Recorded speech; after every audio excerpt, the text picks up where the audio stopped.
नाज़रीन, जैकमाबाद ज़िले काउंसिल जे मेबर वारी खाली थियल सीट जी चूंड लाइ वोटनि जी ॻणप जारी आहे, जंहिं लाइ सिक्योरिटी जा इंतज़ाम इंतहाई सख़्त कया विया आहिनि। वधीक तफ़सील मालूम कयूं था मेहरान टीवी जे अब्बास गुल मसई खान। जी अब्बास, वधीक कहिड़ा तफ़सील आहिनि?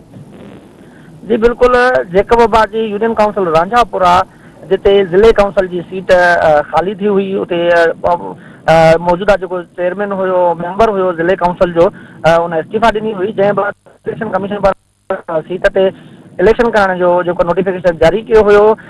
सरदार अहमद चन्नो जेको आहे उहो पीपल्स पार्टी तरफ़ां उमेदवार हुयो, ऐं जॾहिं जेयूआई जो जेको उमेदवार हुयो आबिद हुसैन बुर्डो, उन्हनि में जेको आहे त अॼु इलेक्शन थी। वोटिंग जो जेको अमल हुयो उहो शाम 5 बजे ताईं जारी थियो।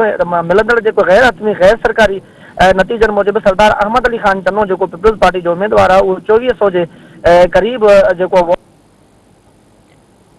संदसि मुक़ाबले में जमीयत उलमा इस्लाम जो जेको उमेदवार हुयो आबिद हुसैन बुर्डो उहो ॿियो नंबर ते आयो आहे, जंहिं 900 जे क़रीब जेके आहिनि वोट जेके आहिनि खयां आहिनि। गैर सरकारी गैर हतमी जेके आहिनि नतीजा आहिनि उन्हनि मूजिबि पीपल्स पार्टी जो उमेदवार आहे जेको सरदार अहमद अली ख़ान चन्नो उन कामयाबी हासिल करे वरिती आहे।